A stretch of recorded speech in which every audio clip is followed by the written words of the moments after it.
साम्राज्य सामान्यांचा असामान्य आवाज।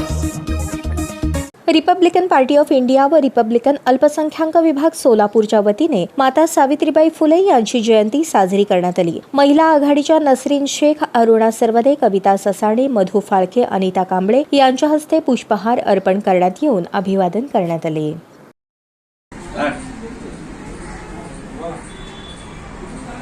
आज आपण इथे क्रांतिज्योती सावित्रीबाई फुले यांची जयंती साजरी करण्यासाठी एकत्र जमलो आहोत। आज वयाच्या 9व्या वर्षी सावित्रीबाई फुलेंनी विहेवाड्यात शाळा काढली त्यांनी। आज ज्या काय आम्ही महिला एकत्र आहोत ते त्यांच्यामुळेच।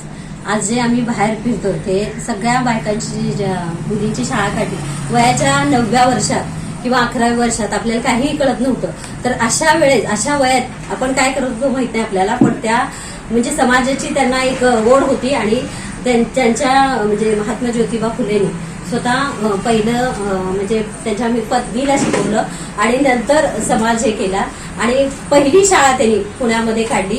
सुरुवातीला 11 शाळा काढणार हे भारताच्या इतिहासात त्यांचं नाव हे केले। आज जे आम्ही काय फिरतो जे एवढ्या आझादीने, ते आजचा दिवस क्रांतिज्योती सावित्रीबाई फुले यांच्या जयंतीला बालिका दिन, कन्या दिन, महिला मुक्ती दिन असंही म्हणून साजरं केलं जातंय।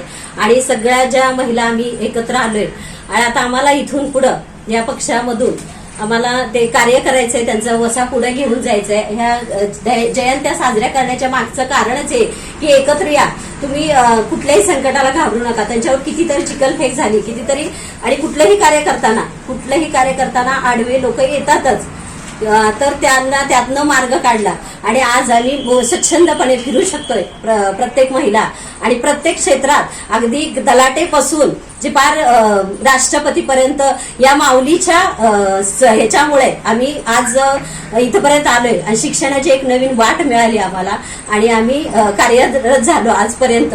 आज माझ्या माता भगिनी नाईट ड्युटी करत नव्हत्या, त्या आता नाईट ड्युटी सुद्धा करतात आणि कुठेही कसली घाबरायची गरज नाही। तुम्ही स्वतः खांद्याला खांदा लावून, जेव्हा आपण करेक्ट असतो तेव्हा कुणालाही भ्यायची गरज नाही, खांद्याला खांदा लावून काम करू शकतो। बांधव आपल्या मागेच आहेत, जसे ज्योतिबा फुले जसे मागे होते तशा आपल्या सगळ्या भगिनीच्या मागे आपला भाऊ सुबोध दादा आपल्या मागे आहेत। तर पक्षाचं कार्य आपण पुढे नेऊया, एवढंच आज मी इथं बोलते आणि मला संयोजकांनी बोलायला संधी दिली त्याबद्दल मी धन्यवाद देते।